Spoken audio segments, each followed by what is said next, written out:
పుణ్యక్షేత్రం మంగళగిరి దిగువ సన్నిధిలోని శ్రీ లక్ష్మీ నరసింహస్వామి ఆలయం జీర్ణోద్ధరణ పనులకు విద్యా ఐటీ శాఖల మంత్రి నారా లోకేష్ శంకుస్థాపన చేశారు. ముందుగా ఆలయానికి చేరుకున్న మంత్రి లోకేష్ కు అర్చకులు, ఆలయ అధికారులు పూర్ణ కుంభంతో స్వాగతం పలికారు. అనంతరం ఆలయంలో నూతన యాగశాల నిర్మాణంతో పాటు వాహనశాల, ఘంటా మండపం పునర్నిర్మాణం, శ్రీ కృష్ణదేవరాయ మండపం పునరుద్ధరణ పనులకు మంత్రి భూమి పూజ చేశారు. ఈ సందర్భంగా ఏర్పాటు చేసిన శిలా ఫలకాన్ని ఆవిష్కరించారు.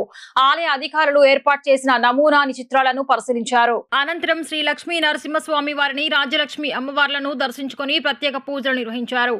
ఈ సందర్భంగా అర్చకులు వేదాశీర్వచనం చేసిన స్వామివారి తీర్థ ప్రసాదాలు అందజేశారు. దేవాదాయ శాఖ నిధులు 6.3 కోట్ల రూపాయల వ్యయంతో శ్రీకృష్ణ దేవరాయ మండపం పునరుద్ధరణతో పాటు యాగశాల, ఘంటా మండపం, వాహనశాల పునర్నిర్మాణం, ఇతర అభివృద్ధి పనులు చేపట్టనున్నారు. ఈ సందర్భంగా దేవాలయం మొత్తం కలియుగ తిరిగిన మంత్రి నారా లోకేష్ అధికారులను పలు సూచనలు చేశారు. భక్తులకు కావాల్సిన వసతులు, ఆలయ అభివృద్ధి కోసం చేపట్టాల్సిన చర్యలపై మాస్టర్ ప్లాన్ రూపొందించాలని అధికారులను ఆదేశించారు. ఆలయ సంప్రదాయాలకు అనుగుణంగా ఆయా అభివృద్ధి పనులు చేపట్టాలని సూచించారు. భక్తులకు ఎలాంటి అసౌకర్యం కలగకుండా దర్శనం కల్పించడంతో పాటు నిత్య ప్రసాదానికి చర్యలు తీసుకోవాలన్నారు. పుష్కరిణిని పరిశీలించి పలు సూచనలు చేశారు.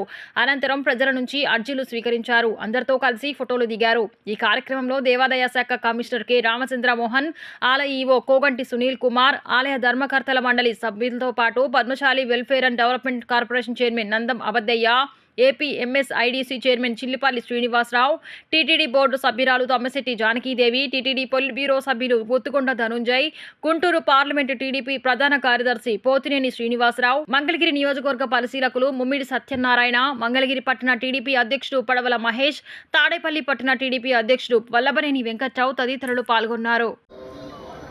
అత్యంత ప్రాశస్త్యం కలిగిన దివ్యక్షేత్రాల్లో ఒకటైన మంగళగిరి శ్రీ లక్ష్మీనరసింహస్వామి వారి దేవాలయంలో కొన్ని నిర్మాణాలని మళ్ళీ పునర్నిర్మాణం చేయటం, కొన్ని నిర్మాణాలని నూతనంగా చేపట్టాం. దీనికోసం ప్రణాళికలు తయారై దేవాదాయ శాఖ నుంచి మంజూరు ఉత్తర్వులు జారీ చేయడం, టెండర్ల ప్రక్రియ పూర్తి చేయడం కూడా జరిగింది. ఈరోజు ఈ కార్యక్రమానికి గౌరవ మానవ వనరుల శాఖ మంత్రి లోకేష్ గారి చేతుల మీదుగా శంకుస్థాపన కార్యక్రమం జరిగింది. ఒక వారం రోజుల్లోనే ఈ పనులు ప్రారంభమవుతాయి. దీనిలో భాగంగా ప్రధాన దేవాలయానికి ముందున్న కృష్ణదేవరాయ మండపాన్ని రిస్టోర్ చేయబోతున్నాం. అంటే దాన్ని కొన్ని చోట్ల కృంగటం, కొన్ని బీమ్స్ కొంచెం దెబ్బతింటం జరిగింది.